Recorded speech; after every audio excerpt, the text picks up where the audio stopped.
Saudações, sou Carlos Oliveira e hoje mais uma aula do nosso curso teológico, dando ênfase nesse momento à introdução ou estudo do Antigo Testamento. Nossa grade, ela compreende 20 matérias fundamentais referente à teologia cristã, e a introdução ao Antigo Testamento é uma matéria fundamental dentro da parte da teologia bíblica. E hoje nós, excepcionalmente, estamos gravando aqui, apresentando a você que nos acompanha, a quarta aula dessa matéria. E nas matérias anteriores, que você sempre poderá acompanhar tanto nos vídeos do canal como nos cards que são apresentados aqui em cima, como também ter informações dos nossos trabalhos, dos nossos livros, das nossas publicações, nas descrições que consta aqui embaixo do vídeo. Se você ainda não se inscreveu em nosso canal, se inscreva em nosso canal, acompanhe todas as aulas, não só as aulas, como também outros vídeos. Se já é inscrito, divulgue o canal, divulgue as aulas. O nosso intuito é levar o conhecimento fundamental a todos aqueles que por alguma razão não têm o acesso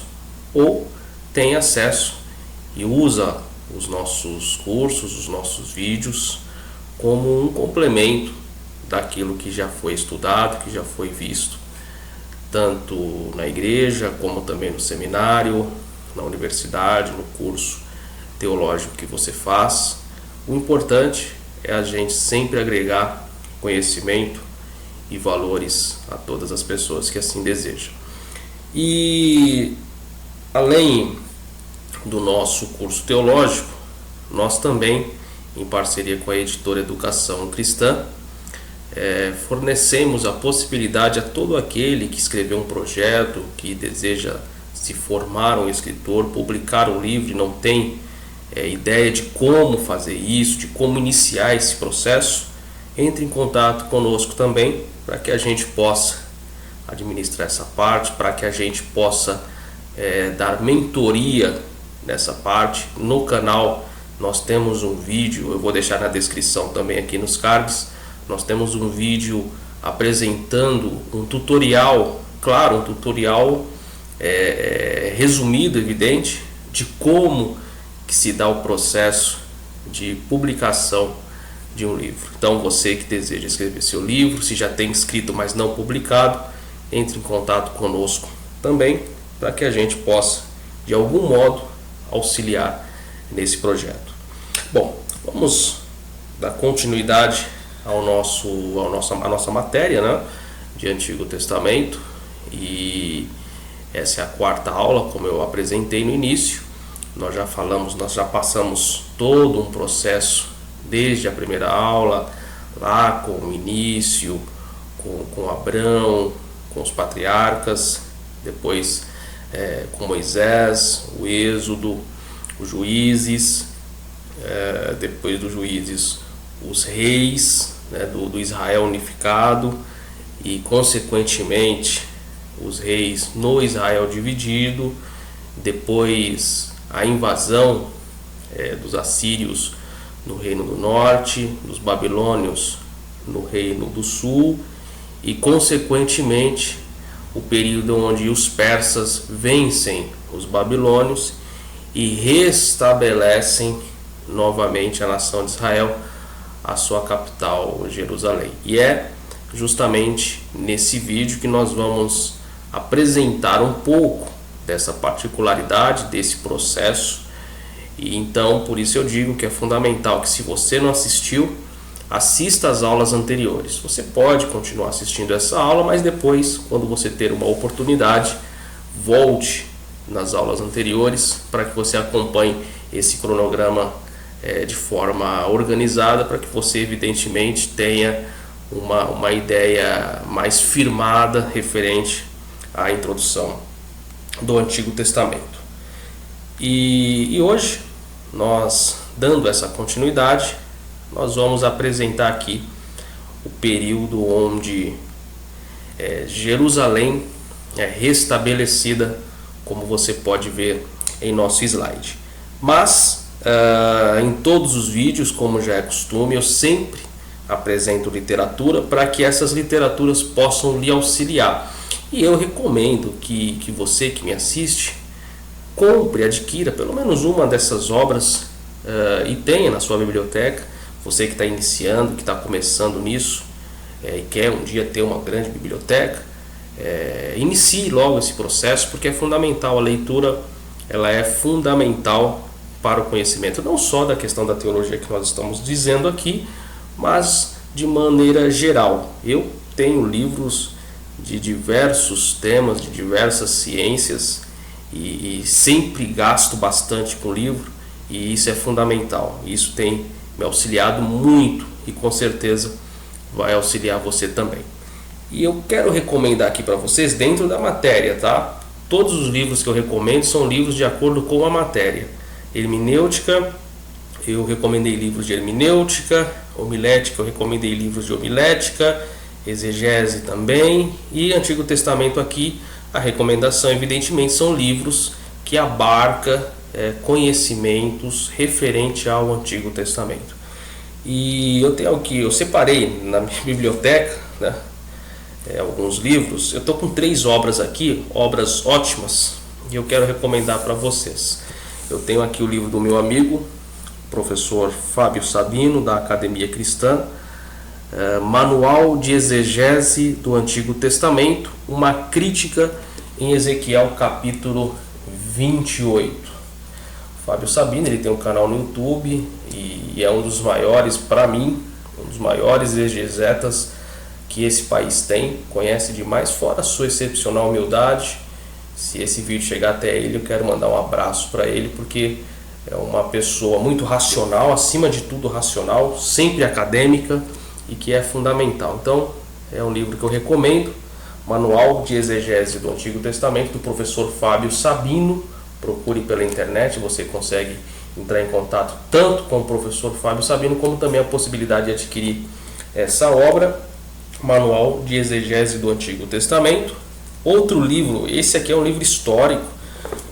Eu acho que todo aquele que estuda a palavra, o Antigo Testamento, a história de Israel, provavelmente já leu ou já teve recomendações dessa obra. Eu tenho uma das edições lá de trás, antigas, já há outras edições, que é a História de Israel no Antigo Testamento, da editora Vida Nova, do escritor Samuel Schultz, que é essa obra aqui, ó. Essa obra é maravilhosa. Todas as obras que eu apresento são maravilhosas. Essa aqui é uma obra de mais de 400 páginas. O livro do Sabino tem próximo de 300 páginas. Esse daqui são 400 páginas. História de Israel no Antigo Testamento, Samuel Schultz, da editora Vida Nova. Tem outra edição, a capa já não é mais essa, tá? Mas se puder adquirir essa obra e outra, a editora Vida Nova é uma das editoras que eu mais gosto, juntamente com a editora Cultura Cristã, que é monergista, reformada, e eu sou monergista e gosto bastante. E um comentário, né? Me pediram para eu apresentar um comentário, eu tenho alguns, mas eu selecionei esse porque esse trata excepcionalmente do Antigo Testamento, que é o Novo Comentário Bíblico São Jerônimo do Antigo Testamento, da Academia Cristã, com a editora Paulus. Esse livro aqui é um livro excelente. Esse livro aqui, Novo Comentário Bíblico, tem que fazer assim porque é muito grande, né? Mas, enfim, Novo Comentário Bíblico de São Jerônimo do Antigo Testamento, da Academia Cristã, com a editora Paulus. Essa obra aqui, sinceramente, é uma das melhores obras sobre comentário do Antigo Testamento que eu tenho, se tratando de livro único, né? Existem comentários, são coleções, né? Como a de Champlin, como de Matthew Henry, como de Beacon, e assim, como de Wisby, como de tantos outros comentários, né? Esse aqui é o comentário de um livro só do Antigo Testamento, tá? Que fala tudo sobre o Antigo Testamento. É um livro de mais de quase 1.300 páginas. Você pode adquirir também essa obra aqui, eu recomendo. É uma obra muito boa, que com certeza vai agregar muito conhecimento a você também. Bom, vamos para a nossa aula. Vamos falar um pouco desse período do restabelecimento de Jerusalém, e nós vamos também dar uma pincelada sobre o período interbíblico, para a gente encerrar essa parte, esse quarto vídeo, e consequentemente nós vamos ter um último vídeo da matéria, um quinto vídeo, falando sobre Jesus Cristo, essa imagem, essa pessoa de Jesus no Antigo Testamento, onde encontramos referenciais que indicam a Jesus no Antigo Testamento. Pois bem, como vocês podem ver no slide, Jerusalém restabelecida, tá? De face, à oposição e aos sofrimentos da Judéia, os judeus que voltaram não estiveram logo em condições imediatamente de completar a construção do templo, haja visto o templo já havia sido destruído pelos babilônios. Aproximadamente 23 anos se passaram antes que lograssem seu primeiro objetivo, e o relato, segundo dado no livro de Esdras, pode ser convenientemente subdividido como se segue. Como vocês podem observar, desde os primeiros vídeos eu sempre procurei organizar, fazer divisões para que você tenha uma visão mais organizada, mais legal, mais compreensível referente aos fatos do Antigo Testamento. Então, esse processo da Jerusalém restabelecida, eu fiz essa subdivisão. Então, nós temos a primeira subdivisão, o retorno da Babilônia para Jerusalém, com o édito de Ciro, a preparação e a lista de imigrantes que retornaram. Muitos não queriam retornar, essa é a verdade. Muitos não queriam retornar porque eles já estavam acostumados.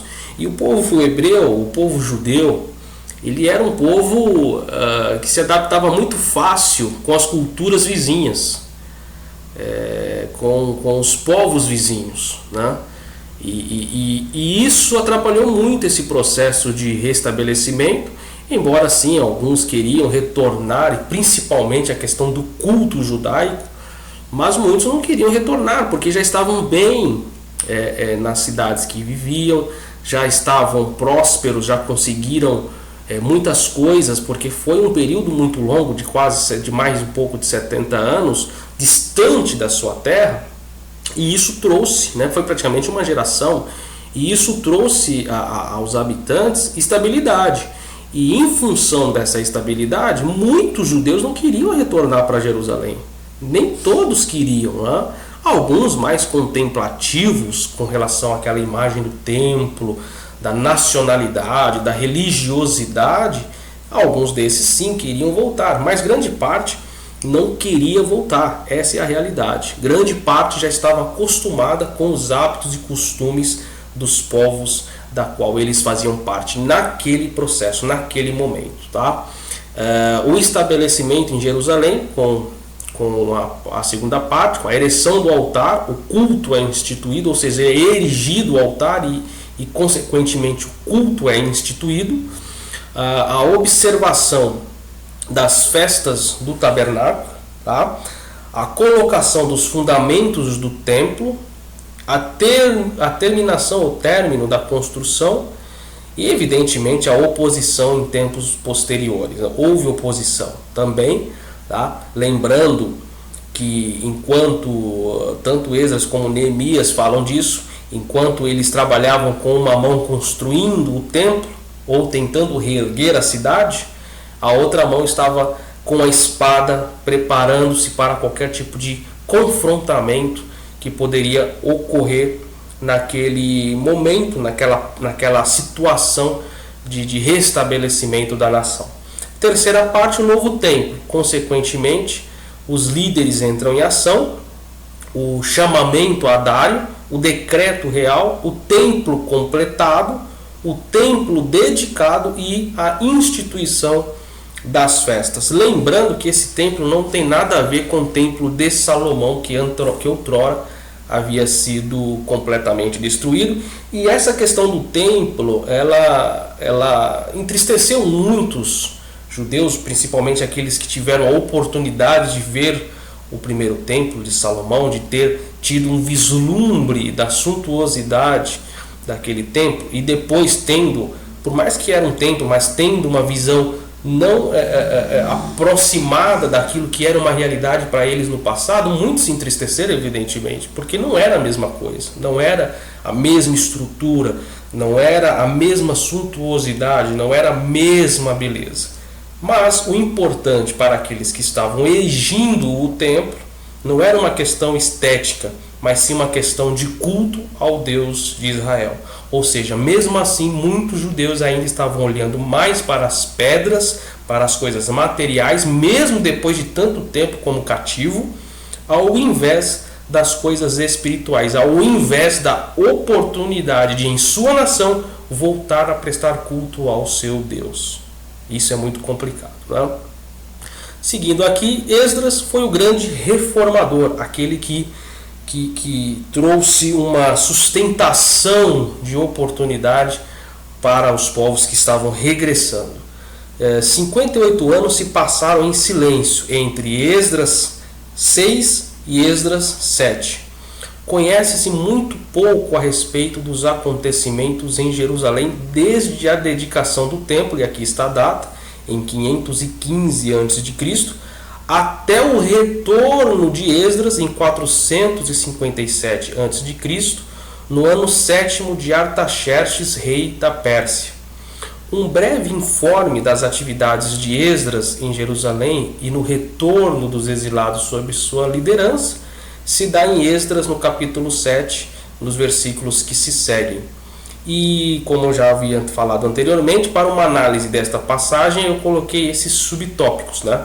O retorno de Esdras, onde nós podemos subdividir nessa homilética, podemos dizer assim, uma homilética, eu não vou dizer um tanto expositiva, mas de certa forma ela é expositiva, ela não é textual, mas de forma expositiva para que você tenha um desenho de uma hermenêutica mais abrangente desse fato. Então, dentro desse retorno de Esdras, nós podemos observar, dentro de Esdras, a partir do capítulo 7, a preparação, o decreto de Artaxerxes, a organização para o retorno, a viagem e a chegada. Esse é o primeiro processo. E o segundo processo, a reforma de Jerusalém. Aí nós tivemos o problema do matrimônio misto, que já havia sido abordado anteriormente, e como eu disse também anteriormente, em função do fato do povo hebreu ter se acostumado, se adaptado com as culturas pagãs, evidentemente algo como isso iria acontecer. A oração de Esdras, a assembleia pública e o castigo do culpável ou dos culpáveis, referente a esse processo de restabelecimento de Israel. Então Esdras, como reformador, foi fundamental. Ele conseguiu agregar uma nação, por mais que de coração endurecido, ainda alguns tinham o zelo pela causa nobre do Deus de Israel, da edificação do templo, do restabelecimento do culto, abolindo todo um processo de antagonismo e paganismo, podemos dizer assim, que o próprio povo adquiriu nesse processo onde eles estavam distantes daquilo que para eles deveriam estar mais próximos do que nunca. Nos profetas, nós observamos muito, porque até o processo do reino dividido, onde existem as invasões, tanto do reino do norte, como consequentemente do reino do sul, tá? Nós observamos que os profetas foram muito influentes.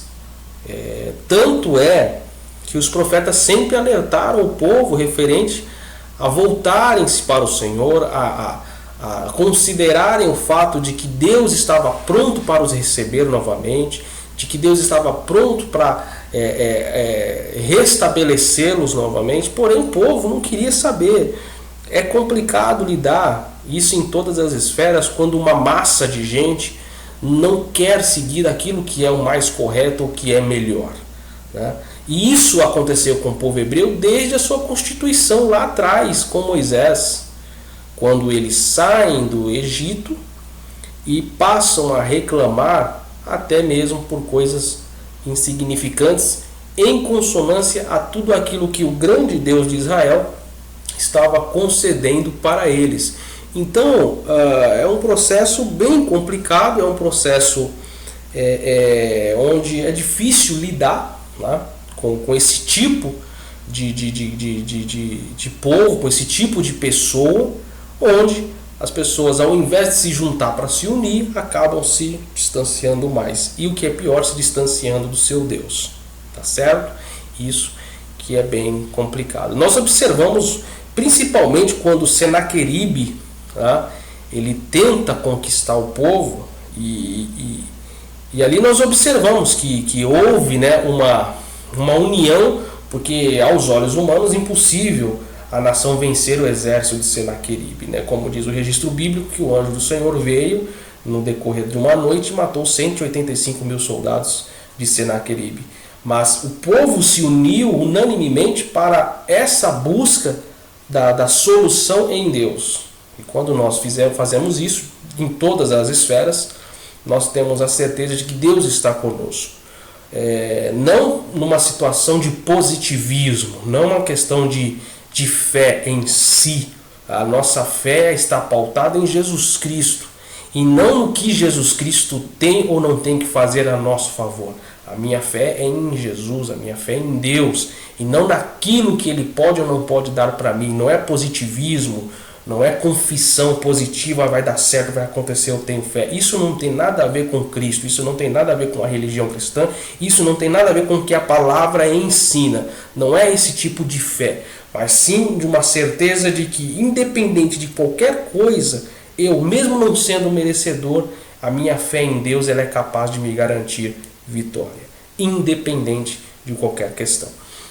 Indo adiante, nós agora seguimos aqui no slide e chegamos à parte onde Neemias ele é apresentado a nós, onde o governador, digamos assim, Neemias, aparece como um personagem fundamental e importante nesse processo de restabelecimento.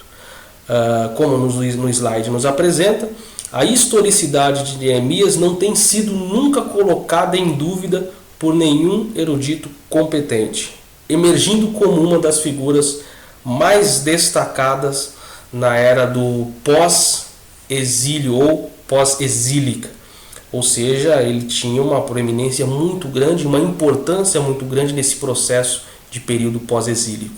Serviu a seu povo efetivamente desde o ano de 444 a.C., perdeu seus direitos à posição que desfrutava na corte persa para servir sua própria nação na reconstrução de Jerusalém.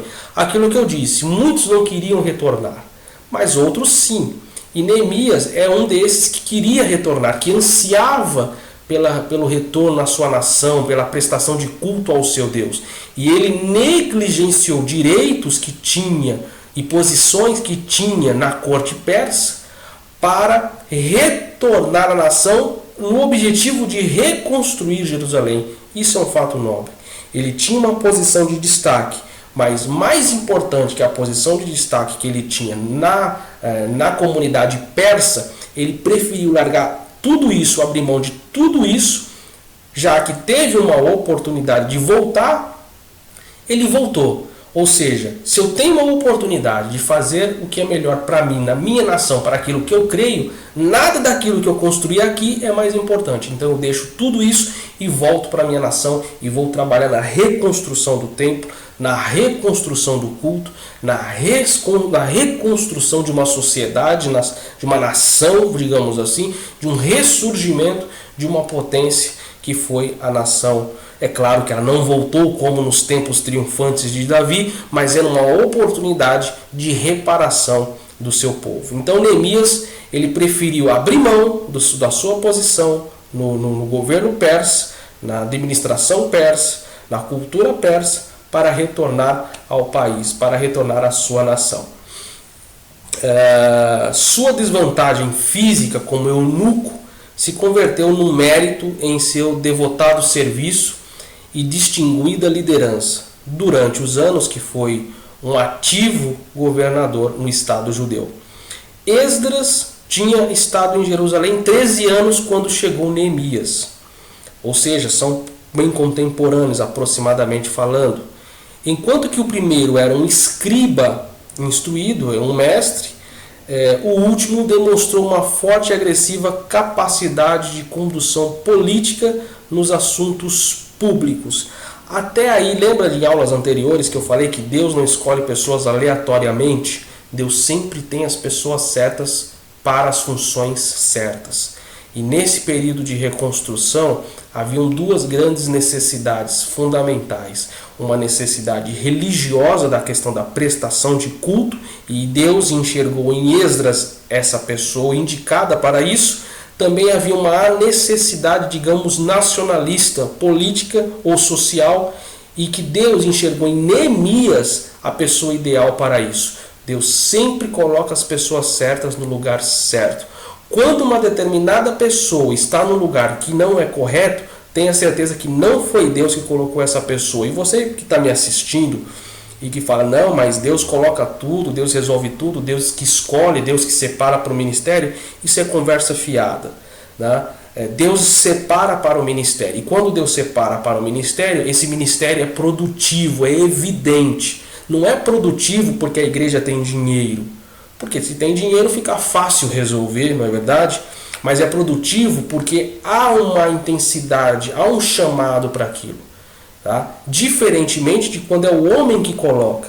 E geralmente, quando o homem coloca, o homem ele não vai escolher pessoas porque é de Deus ou por ele, vai escolher por razões próprias, né? De camaradagem, vamos dizer assim. E geralmente, quando é o homem que escolhe, essas pessoas que são escolhidas por homens, geralmente sempre vão para grandes templos, onde aquilo que eu falei agora há pouco, o dinheiro resolve.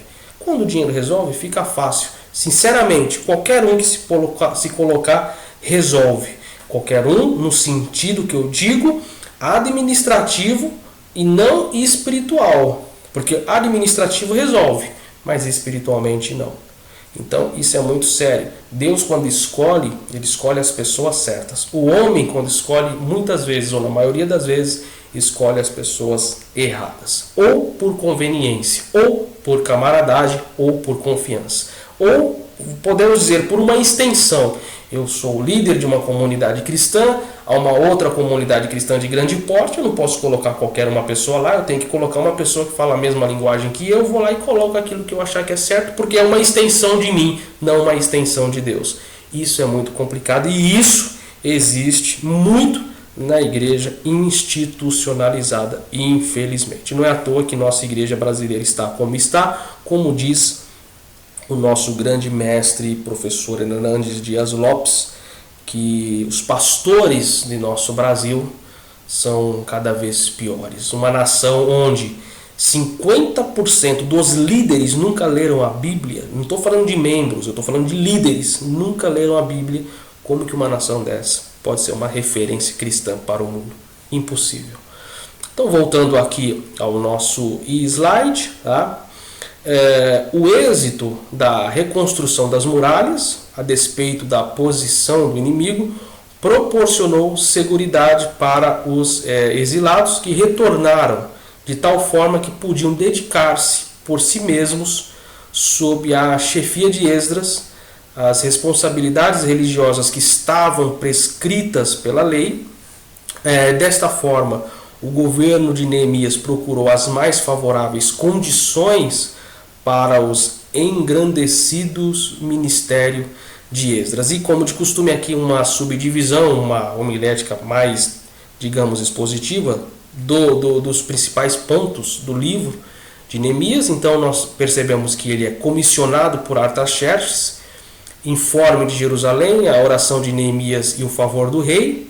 Na sua segunda parte, a missão de Jerusalém, viagem com êxito, inspeção e avaliação, a oposição de Sanbalate e Tobias, sempre há os opositores, isso é fato, êxito da construção e defesa política e econômica e o término das muralhas. Parte 3 dessa exposição, a reforma sob Esdras, os planos de cadastramento de Neemias, a leitura da lei de Moisés, as festas dos tabernáculos, serviço do culto, a oração a aliança para guardar a lei, lembrando, nós estamos falando da aliança do Antigo Testamento, tá?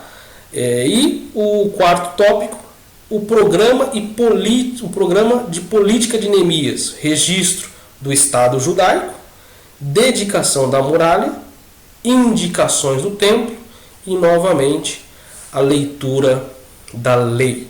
Então, aqui está um arcabouço, digamos,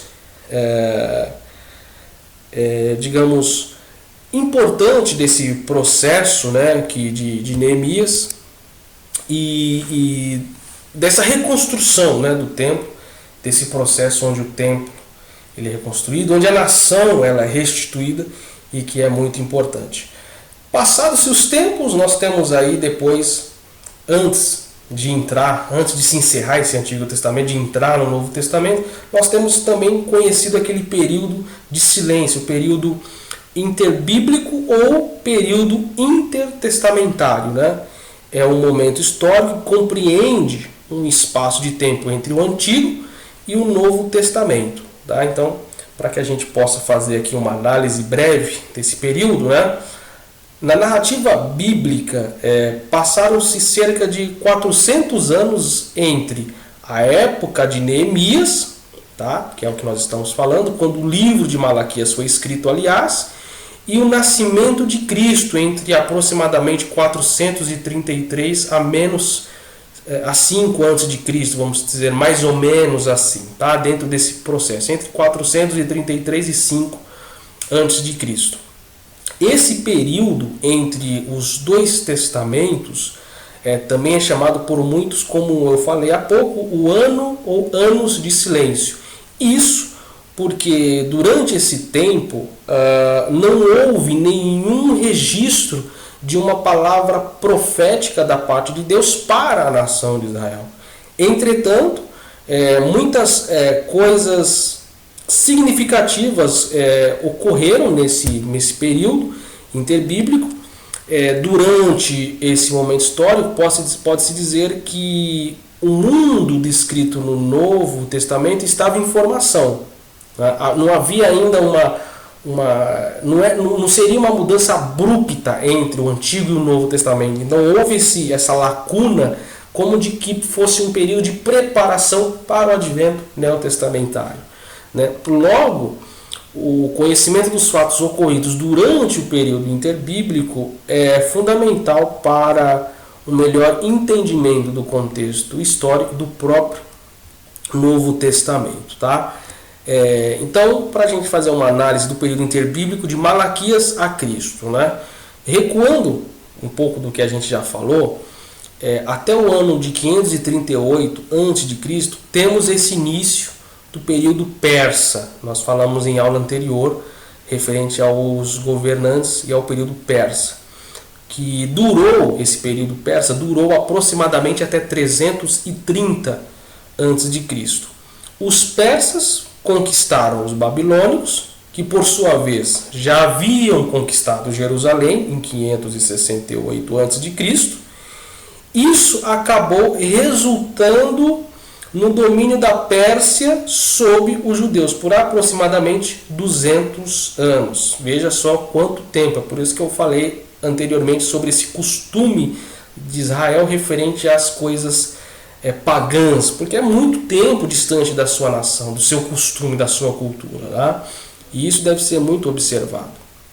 Nesse período, como eu falei anteriormente também, os judeus foram liderados por sumos sacerdotes e tinham permissão para seguirem suas práticas religiosas, que teve como Esdras um grande precursor. Nessa mesma época, por volta de 430 a.C., foi quando o profeta Malaquias exerceu o seu ministério. Malaquias está ali como sendo o último livro, digamos assim, registrado do Antigo Testamento, tá? Então é por isso que nós observamos ele ali nesse finalzinho do Antigo Testamento. Em 333 a.C., foi a vez das tropas persas serem derrotadas. E derrotadas por nada mais, nada menos Alexandre o Grande. Então se deu início ao período helenístico, que durou entre 330 a.C. e 166 a.C. Esse é o período helenístico, a duração do período helenístico sob forte influência dos gregos. Alexandre o Grande, ele tinha a ambição de unificar o mundo com a cultura grega. Essa era a ambição dele.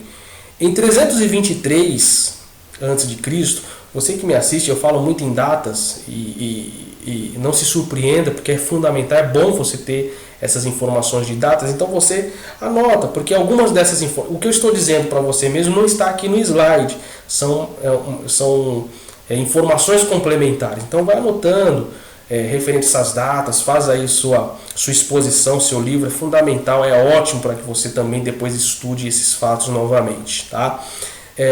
Em 323 foi quando o Alexandre Grande morreu jovem, e seu império foi dividido entre os generais, entre os seus generais, né? Então, dessa divisão surgiram duas dinastias.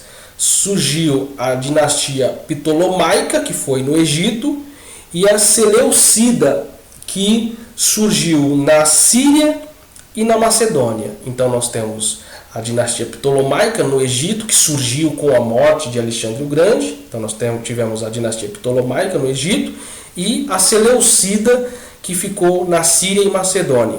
Tá? Por mais de 100 anos, essas dinastias disputaram controle na Palestina. Então, a Palestina, aquela região da Palestina, sempre foi objeto de desejo de muitas nações. Então, os Ptolomaicas e os Seleucidas disputaram o controle da região da Palestina. Enquanto os Ptolomeus estavam no controle desse período de controle, de dominação, as práticas religiosas dos judeus foram respeitadas. Eles respeitaram as práticas religiosas. Porém, isso os ptolomaicos. Porém, em 198 a.C., os seleucidas assumiram o poder da região da Palestina, né? O que posteriormente resultou num período de dramática, podemos dizer, entre aspas, perseguição, principalmente a questão do culto religioso. E foi nesse período que surge a heróica e conhecida história judaica, né? Que nós vamos falar na sequência da aula, né? Os primeiros anos foram tranquilos até, né, na gestão dos seleucidas. Mas em 175 a.C., quando Antíoco IV Epifânio subiu ao poder, as coisas ficaram muito complicadas. Antíoco IV Epifânio tentou impor um tipo de helenização radical, empurrar a helenização de fato para a nação, tá? Cometendo algumas atrocidades que não foram tão bem vistas pela nação, né? E ele tinha o objetivo de acabar com a religião judaica, né? Olha só a diferença. Dentro de uma mesma pessoa, duas dinastias. Uma dinastia, quando administrou, ok, pode fazer seu culto. A outra dinastia já queria acabar de vez com a religião judaica.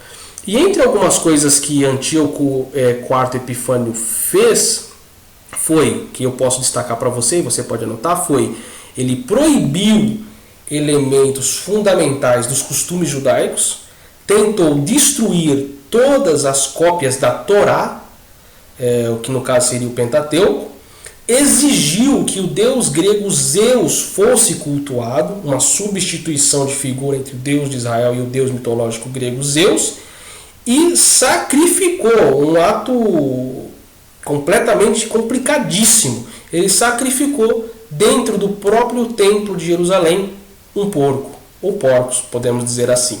Então ele foi completamente diferente como gestor, por ser seleucida, diferente dos ptolomaicos quando estavam com o controle da Palestina sob seus domínios, tá? E nesse processo interbíblico surge a grande revolta dos judeus, conhecida como o período das revoltas dos Macabeus. Então, Matatias, né, era um camponês idoso de família sacerdotal, e juntamente com seus 5 filhos, Judas, Macabeus, né, podemos dizer o mais conhecido, Jonatas, Simão, João e Eleazar, formaram uma liderança de oposição ao governo de Antíoco IV Epifânio. O conflito, como eu falei, conhecido como Revolta dos Macabeus, durou 24 anos, entre 166 a.C. e 142 a.C. E esse conflito, esta batalha, podemos dizer assim, culminou na independência de Judá até 63 a.C. Quando Simão, último dos 5 filhos de Matatias, morreu, a dinastia dos Asmoneus se transformou também num regime helenista, tá?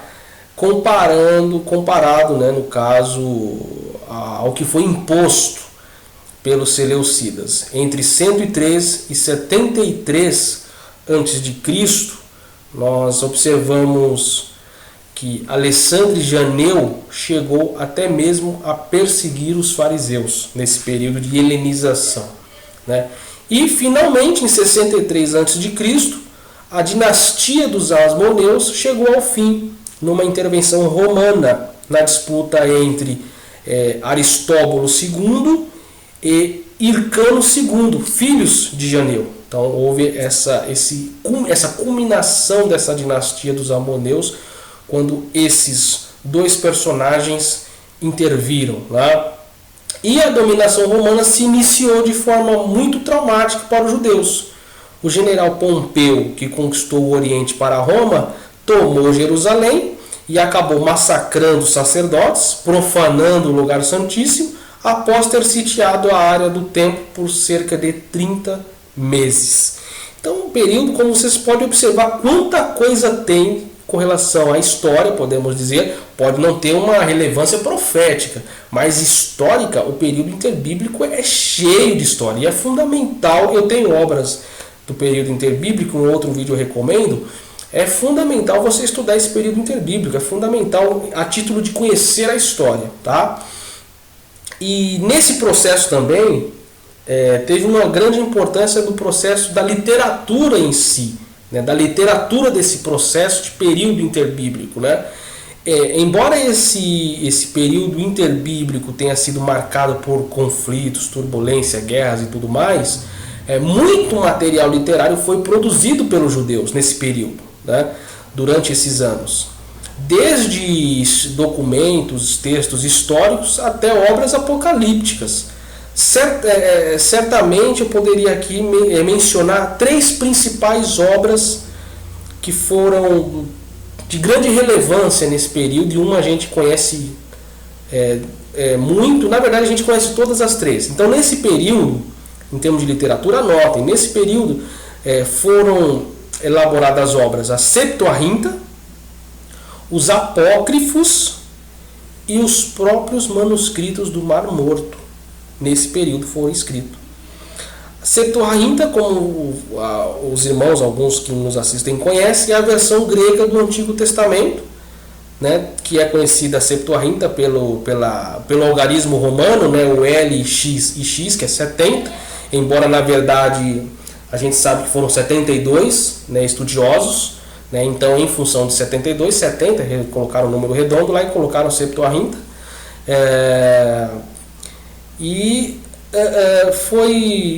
Se tornou, no caso, né, a Septuaginta, podemos dizer aqui, a Bíblia dos judeus fora da Palestina, tá? Isso se deu principalmente pelo fato de que muitos deles, dos judeus, já não falavam mais o hebraico. Para você ver o que aconteceu com a nação devido ao seu pecado. Não falavam mais a sua própria língua de origem, tá? Posteriormente, né, como eu falei, ela se tornou também a Bíblia mais usada pela igreja primitiva, tá? Embora a Septuaginta tenha sido produzida entre 250 a.C., pode-se dizer que as ações de Alexandre o Grande entre 333 e 323, esses 10 anos, quando incentivou os judeus a se mudarem para Alexandria, dando a eles alguns privilégios comuns, como aos dos cidadãos gregos, preparam, no caso, o caminho, para que esse projeto fosse realizado. Na verdade, foi uma preparação para que esse projeto da Septuaginta fosse realizado. Os livros apócrifos também, como eu falei, foram escritos nesse período, com exceção de 2ª Esdras, que foi escrito provavelmente em 90 depois de Cristo, E esses apócrifos, eles constituem, o que nós chamamos como uma coletânea de livros com mais alguns acréscimos de textos aos livros canonizados. E temos muitos livros apócrifos que vocês podem adquirir por aí em algumas livrarias importantes, é fundamental.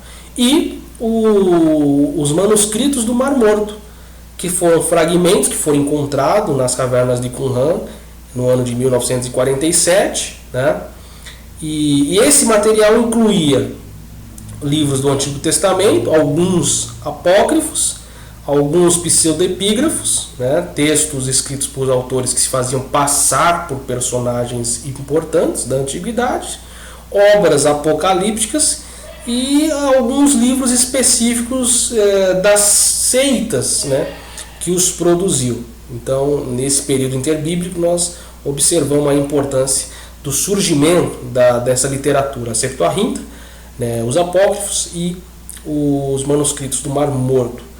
Nesse período também nós percebemos uma grande influência na sociedade como um todo.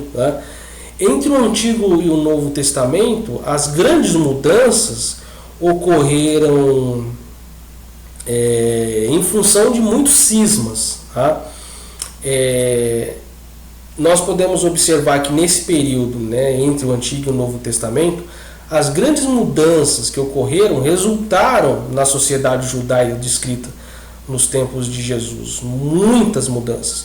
Um dos movimentos mais significativos dessa época foi a diáspora, ou dispersão, podemos dizer assim. Muitas pessoas confundem diáspora com êxodo. São coisas completamente diferentes. Embora tenha começado no exílio, foi no período interbíblico que a diáspora realmente ganhou força, espalhando o povo judeu até mesmo para terras longínquas. Nesse período também foi marcado pelo surgimento de grupos políticos e alguns religiosos. Eu comento isso no meu livro, História de Israel. Eu posso citar, por exemplo, os saduceus, os essênios e os próprios fariseus. Então, nesse período, muita coisa aconteceu, muitas coisas surgiram antes de chegarmos ao Novo Testamento. Pois bem, encerramos aqui essa primeira, vamos dizer assim, primeira parte da teologia bíblica.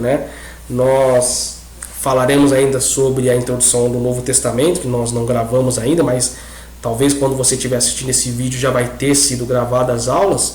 E na nossa última aula, na nossa 5ª aula, que é a próxima aula que nós vamos ter, nós iremos falar sobre Jesus no Antigo Testamento, essa imagem da pessoa de Jesus Cristo no Antigo Testamento, essa alusão, seria mais indicado dizer, de Jesus no Antigo Testamento. E ficamos por aqui com o nosso curso. Só uma pincelada, vou colocar aqui o slide rapidamente da nossa próxima aula. Tipos de Cristo no Antigo Testamento. Aqui nós temos aqui a tipologia, ok? Porém, isso no nosso próximo vídeo. Então, se você que já é inscrito no canal, show de bola, divulgue o nosso canal. Se não é inscrito, se inscreva no canal, deixe seus comentários, dúvidas. Os vídeos anteriores estão aqui nos nossos cards, as obras que nós sempre recomendamos. Então, assim, peço a vocês que sempre anotem, assistam quantas vezes forem necessários os vídeos. É muito conteúdo, é muito conteúdo. É claro que eu gostaria de ter muitas horas falando com todos vocês que me acompanham. Nós temos os alunos no nosso grupo de WhatsApp e Telegram e também nossas salas, e sempre procuramos atender da melhor forma possível. Há muito conteúdo e tenho certeza que se você anotar, fazer as anotações, esses slides a gente sempre distribui nos nossos grupos. Aqui você pode observar que eu tenho alguns livros escritos, na verdade são 7 livros que eu escrevi por enquanto, tem outros livros que vão surgindo por aí, e as redes sociais para que você possa ter a liberdade de me acompanhar, tanto no canal, no nosso canal aqui no YouTube, no Facebook, no Instagram e no Twitter. E encerramos aqui mais uma aula sobre o Antigo Testamento, a nossa 4ª aula. Nos próximos dias, a 5ª e última aula, e espero que vocês tenham adquirido o máximo de conhecimento e informação possível. Sempre digo, anotem tudo que podem, principalmente datas, fatos históricos, até porque o nosso intuito é apresentar uma teologia ampla, sem estar preso a amarras religiosas. Sempre, para que você conheça todas as ideias e variantes possíveis para chegar à sua própria conclusão do conhecimento adquirido. Em parceria com a editora Educação Cristã, Fundação Carlos Oliveira, nosso curso teológico da matéria de Introdução ao Antigo Testamento, a aula 4 encerra-se por aqui. Conto com todos vocês que possam estudar cada vez mais. Sucesso a todos e Deus abençoe a cada um de vocês.